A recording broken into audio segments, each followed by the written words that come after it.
Well, we've been waiting and waiting and waiting for Jerry Jones's decision, and now it is here. Mike McCarthy is coming back as head coach of the Dallas Cowboys for 2024, and now there's a lot of questions we need to get to. One of them is, are they right to do it? One of them is a move that is next and that it is obvious. And are the fans going to buy into this project again? Let's get to it. Let's react to the big news. Let's get to it. Here we go.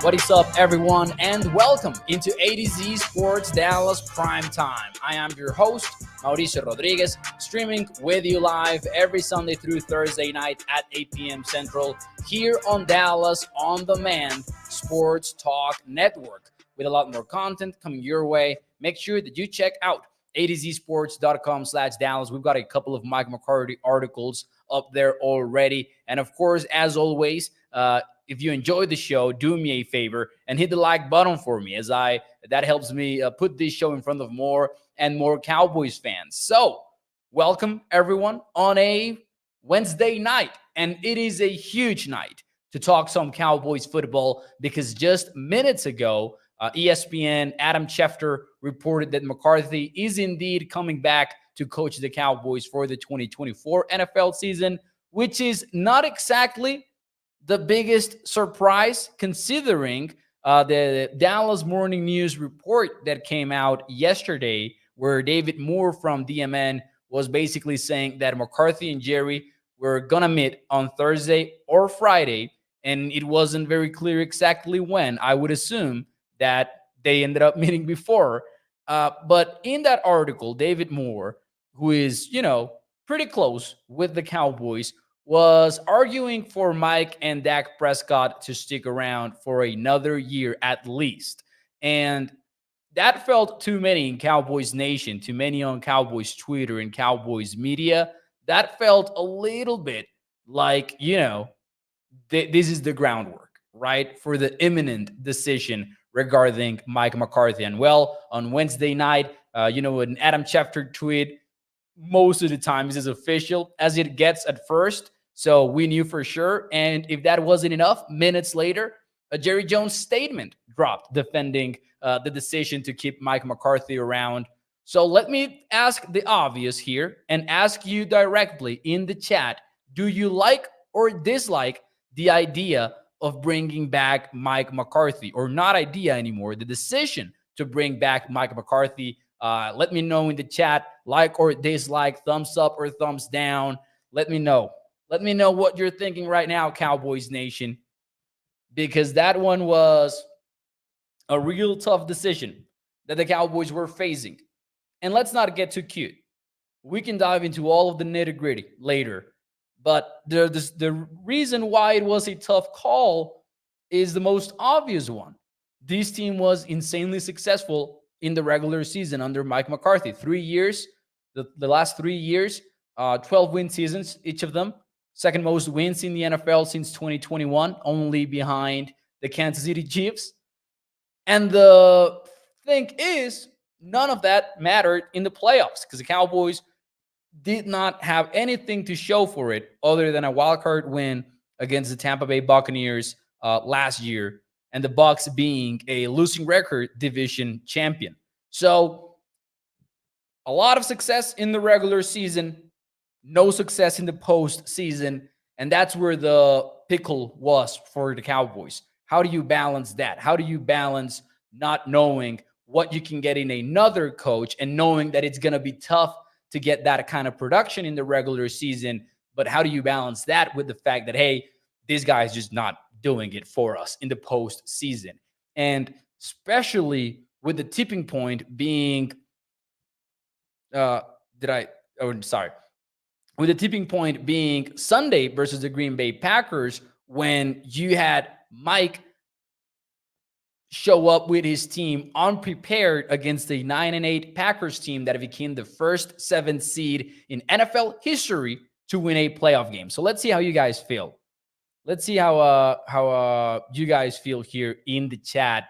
we've got people unsubscribing for the channel just because of what the Cowboys' decision was. House Nelson here says, I'm unsubbing because of Psych McCarty.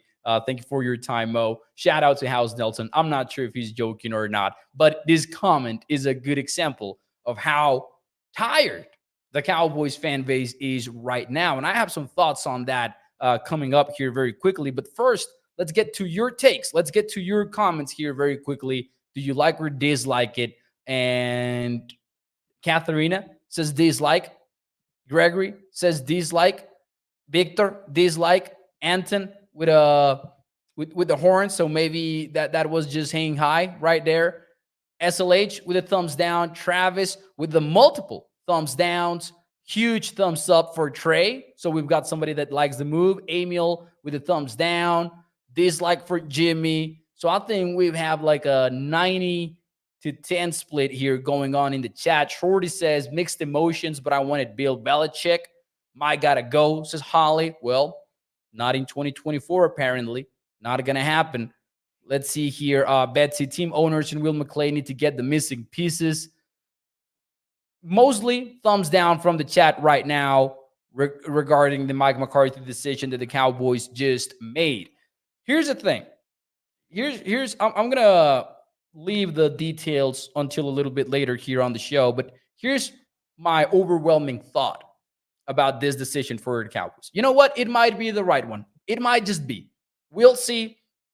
Not betting a lot of money that 2024 will be different for Dallas. I'm just not gonna do it. But this is sports. They might end up being right. Mike McCarthy might change his ways, and he might not coach scared next time the Cowboys are in the playoffs. All of that might happen, I guess. But it's going to be very tough to get fans excited in the regular season. Sure, they're going to have primetime games. Sure, we're going to tune in. We're going to watch these games.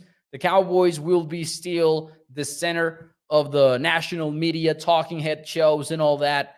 Dak Prescott will be discussed in a weekly basis. And even if Dak Prescott puts together an MVP caliber season yet again in 2024, none of that will likely get fans excited for 5 months, right? They won't be excited in September. They won't be excited in October, November, December. It's going to be until mid-January when Cowboys fans might get a little bit hyped for the playoffs, but bracing themselves for yet another letdown. And it is tough to see it that way, but I'm not sure how you can see it another way. Let's say that the Cowboys do get to 12 wins for the 4th consecutive year. Heck, we might see it as a bad sign. If it gets to that, we might. That's the level of oddity that we have reached with Dallas. Regular season wins, even if it's a heck of a lot of them, I don't see this fan base getting excited about the postseason until they start winning in January. Now, one of the things that jumped out of the page, out of Jerry Jones's 260-word statement that he put out defending and justifying this decision, is that I just think part of that logic is flawed. And here's the exact part of it that I think is flawed. And this is Jerry Jones per the statement from the team. Mike has the highest regular season winning percentage of any head coach in Cowboys history, and we will dedicate ourselves in partnership with him to translating that into reaching our postseason goals. They probably weren't partnering with him, right? To translate into the postseason goals before, I guess. But anyways, the statement continues. Certainly, Mike's career has demonstrated postseason success at a high level, and we have great confidence that it can continue. That's the statement, guys. That's the statement from Jerry Jones and the Dallas Cowboys. Two problems with it, very quick. First and foremost, the big argument, right? Highest regular season winning percentage of any head coach in Cowboys history. That's a cute argument. I'll give him that. It's a cute argument. You know, it's going to be his 5th year running the show. Not even like you could compare it to longer tenured coaches that have run this team in the past. But here's the problem. The biggest argument for Mike is indeed like the fact that his teams have won a lot in Dallas. But if that's your biggest argument, you might want to look at each of the last 3 years and look at the schedule that the Cowboys have faced each of those 3 years. Because I'm just going to say, based on efficiency, based on DVOA, which to me is more valuable than, or more objective, more accurate than a regular strength of schedule metric like wins and losses. I can understand why many people would lean towards those, but all I'm saying, wins and losses, they're volatile in the NFL. I would much rather look at DVOA, which measures the value of every single play, adjusts for opponent. DVOA reveals that the Cowboys have faced a top 5 schedule in terms of how easy it's been in each of the last 3 years. And if that's your biggest argument, that's quite the flaw right there. If you're pulling up all sorts of arguments, right, and pointing them out, I'm fine with that. But if the biggest argument is the regular season winning percentage, you might want to consider the fact that, hey, in fact, a lot of it likely is due to having a top 5 easy schedule in each of those last 3 years. Because I'm not even talking about like one of those 3 years. I'm talking about each and every one of them. Not only that, but we can continue right now. The other part of Jerry's argument is Mike's playoff success before the Cowboys era of his career. And you got to say like, hey, that happened a long time ago.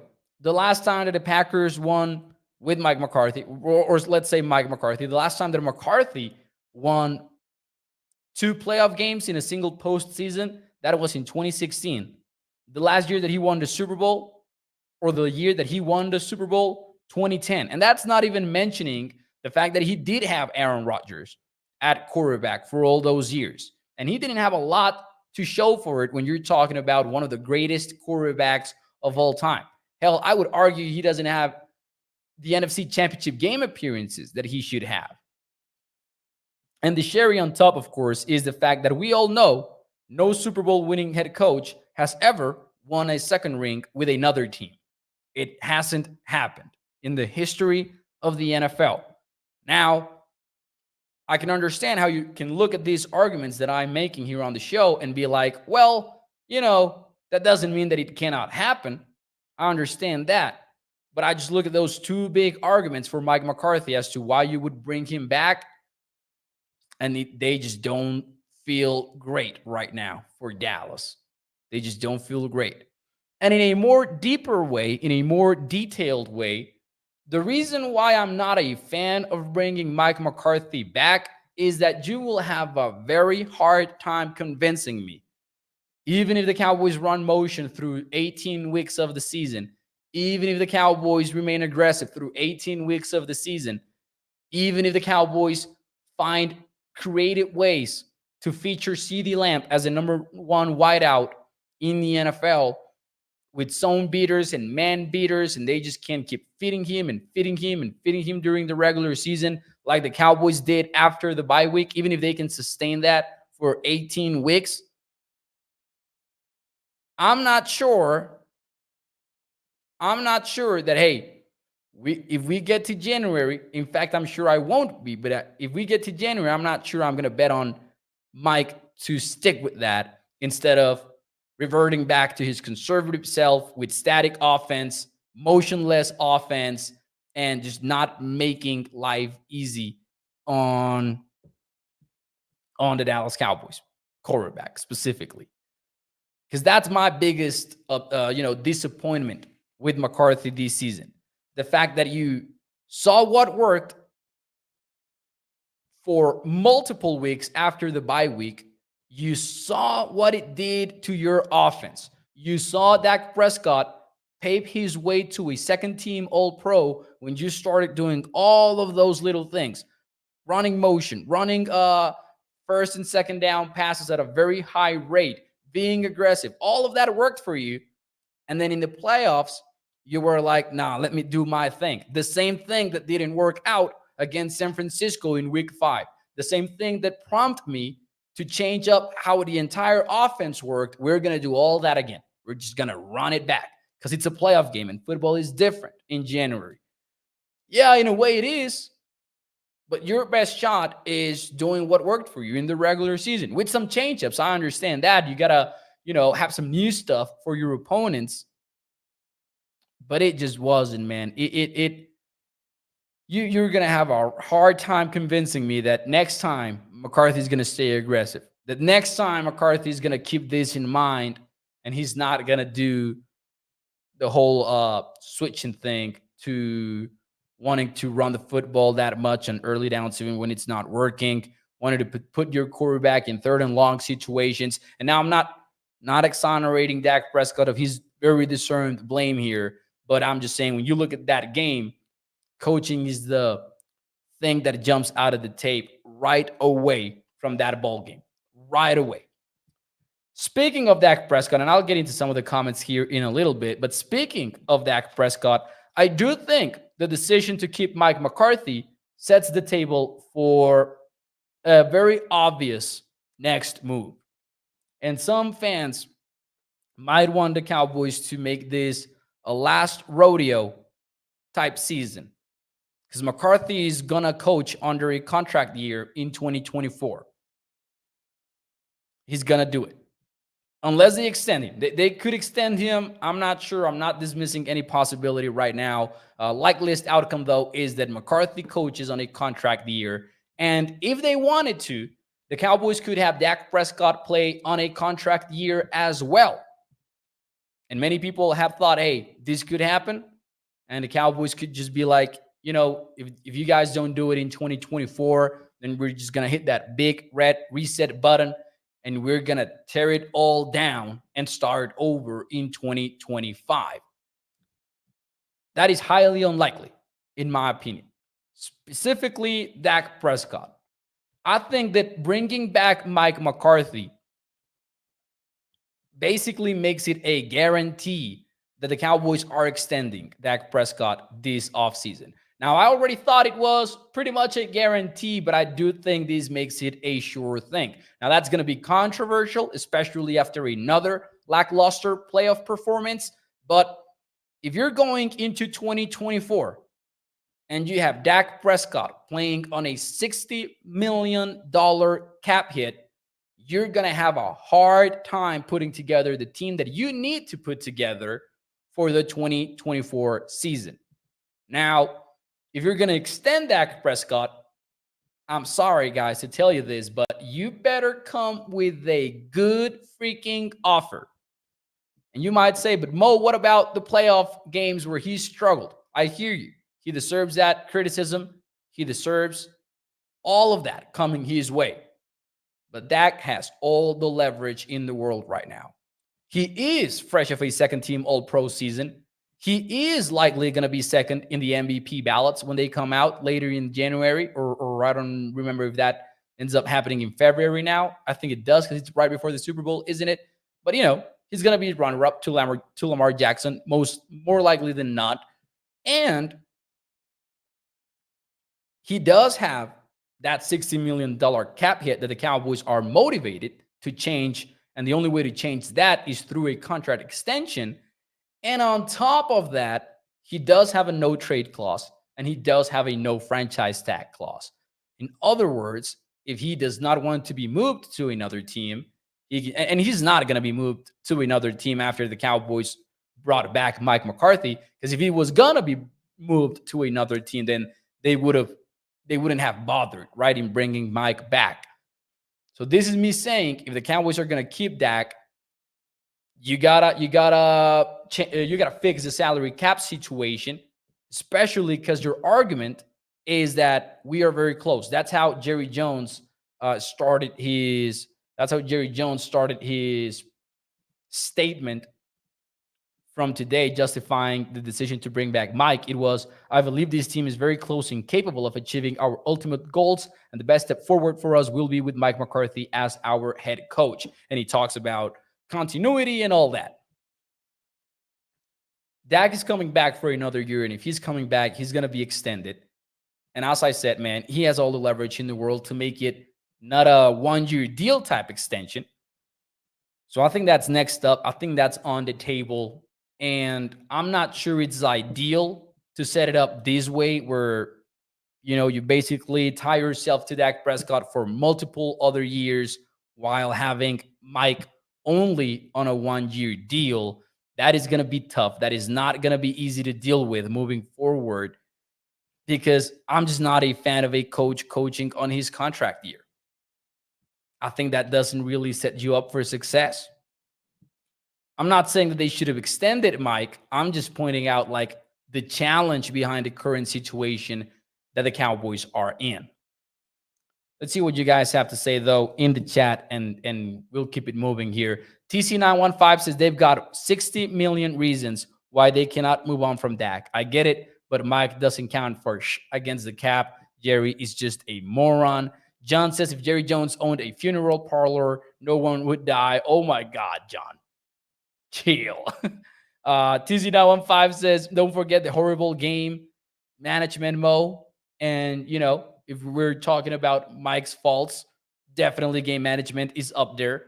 TC says, so Jerry fires Jimmy after 2 Super Bowl wins, but keeps Jason Garrett, a.k.a. Mr. 8-8, and Mike McCarthy after 3 straight playoff losses, 2 in the wildcard round. That's our owner for you. Mark Aarons is actually, if they rework Dak's contract, that can void the no trade clause. Yes, but we get to the same point. Think about it. Mark, you be Jerry Jones, and I'll be Dak Prescott. And you come here and you tell me, hey, man, we're going to rework your contract and we're going to do this. We're going to remove the no trade clause.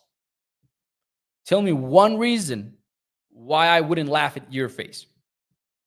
And when I say, when you imagine these scenarios, it's not going to be Dak on the table. It's going to be his agents negotiating for him. He's just going to be like, hey, check in with me and let's see what's going on, right? Why would Dak do any of that? Why would Dak void a no trade clause? Why would they? The only reason why Dak would void the no trade clause is if he wanted to leave to another team specifically. But then why are you bringing Mike back? Why are you trying to set things up for, hey, we're very close and I think we can do it in 2024? Man, if you can do it in 2024, it's because you've got Dak on the team. Not saying that the playoff concerns are not legit. They absolutely are legit because he was jittery, as we talked about last night. He was jittery. It wasn't a good game for him at all. He was bad. He missed throws. He did all that. And it's only fair to point it out. But you're not going to have a QB in 2024 that's going to have you have a better shot at winning the championship in 2024. So it's just not going to, take place, that scenario. Likely scenario is still for Dak to be extended. And that's beyond what you and I think of Dak Prescott. That's just, it has very little to do with it, whether you believe it or not, right? Because at the end of the day, man, if you do move on from Dak, like let's play hypotheticals here for a moment. And let's say that Jerry does grow extremely tired, that he gets, or he lets that exhaustion of waiting for another Super Bowl run to impact his decision making in a big way. And he goes crazy and he is like, all right, Mike and Dak coach and play for 2024. And then after that, we forget about them. And 2025, we start over from scratch. Maybe we do keep Micah Parsons and maybe we do keep this guy and that guy. But QB and head coach, it's going to be a whole different era. Let's assume for a moment, hypothetically, that happens. You're going to be farther removed from another Super Bowl run if you go down that route. You're going to be exploring the QB limbo territory that's going to give you losing seasons. You're not going to start over in 2025 and magically find your way to a Super Bowl run immediately. one day, eventually, you might get it, right? If you stumble upon a good quarterback in the NFL draft, a surprisingly good quarterback, and if you find the right coach to run this franchise and all that, but it's not going to be in 2025. I think that's pretty much the reasoning that we should have about this. And Mark Aaron says, I want to see what Trey Lance has. The thing is, the thing is, you the thing about rooting for Trey Lance, as a fan specifically, or as somebody that is not there on the building, right? Like I'm not there in the building. The problem with being like, hey, let's roll with Trey Lance. Let's see what happens. I would much rather take a shot than do nothing. The problem is we're not seeing him in practice every day. And the last time that we did see Trey Lance, he couldn't read defenses. I'm not talking about he struggled with rotating safeties in the playoffs because when they rotated post snap, he kind of lost track of what was going on. We're not talking about that. We're talking about vanilla preseason coverages where he just does not see defenders. And you can go watch the tape if you don't believe me. Or if you do not feel like spending that much time in it, just Google QB School Trey Lance and go watch his last preseason game. You're not going to be as excited about Trey Lance as you are right now. Because right now, if you're rooting for Trey Lance to be the QB of this team, here is what you're doing. You're saying, I do not know at all who Trey Lance is today. I do know that he was garbage in the preseason of last year. So I'm consciously and knowingly being extremely optimist and thinking that some way, somehow, Trey Lance went from cannot read a defense in August to a better quarterback than Dak Prescott in September. And that's not going to work out for you. That's not going to work out for you. You don't got to pay $6 million to see what a third stringer has, says Anton. Come on, that's not reality in the NFL. And then Mark Aaron argues, hey, he ain't making 60. That's a cap hit. Shake my head, says Mark. I think he was correcting somebody else in the comments. Oh, yeah, I actually like the comment that I had just read. Sorry about that. Brain fart on my end. So, yeah, man, just opening thoughts.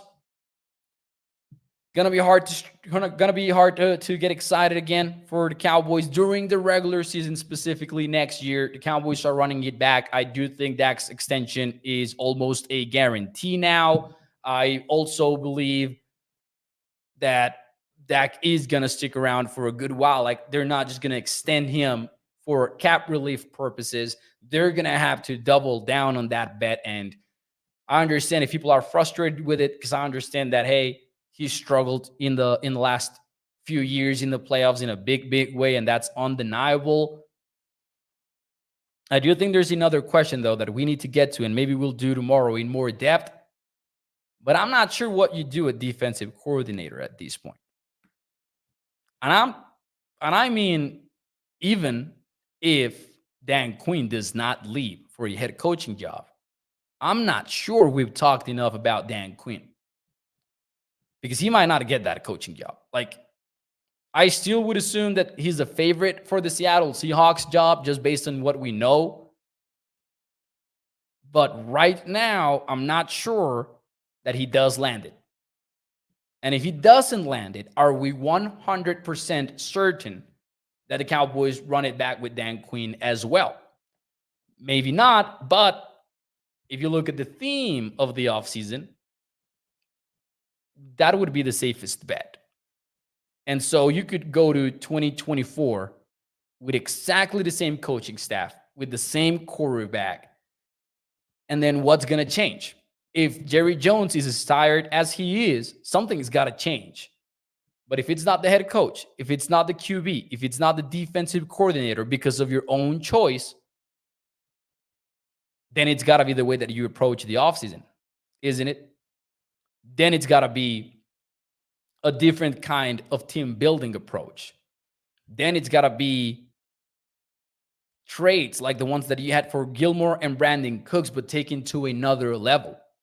Then it's got to be a more aggressive approach to free agency, and maybe also a more aggressive approach to the NFL draft.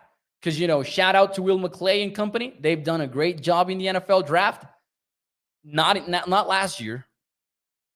Maybe for the future, sure. And maybe the masses may think wasn't all in the front office, because you got to look at what the coaching staff did with, asking him to drop weight. Your first round draft pick that was supposed to help you out with the run, you asked him to drop weight. And sure enough, it didn't help you on run defense at all. So this is basically what I'm saying, man. Something's got to change, and the Cowboys are basically telling us that it's not going to be the head coach, not going to be the QB, not going to be the defensive coordinator. Likely, that's just my speculation, unless he does leave for a head coaching job. I understand Cowboys fans being frustrated. I'm not going to lie. People are talking about some signings in the comments. Man, yeah, I guess those were future deals. I don't think those are the moves you're looking for, though, in this conversation. So you know what? Some people are going to try to tell you to not be upset and everything. But, man, Cowboys Nation has all the right in the world to be upset. We'll see what happens. Tomorrow night, we're going to talk more about the aftermath of this decision. Mike McCarthy is going to have a press conference tomorrow, actually 10 a.m. So, make a note of it if you want to tune in. They're going to stream it, I would guess, as usual, on the Dallas Cowboys YouTube page. So go ahead and jot that down. And tomorrow, I guarantee you, we'll talk about it more. Thank you so much. Hit the like button for me, and I will see you tomorrow night. Thank you, and bye-bye.